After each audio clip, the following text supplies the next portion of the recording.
ও আল্লাহ, জীবনে অনেক নামাজ ছেড়ে দিয়েছি, মা বাবার কষ্ট দিয়েছি রে আল্লাহ।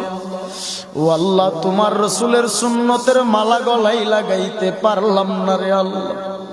তওবা করে নিলাম আজকে আলেম ওলামাদেরকে সাক্ষী রাখিয়া।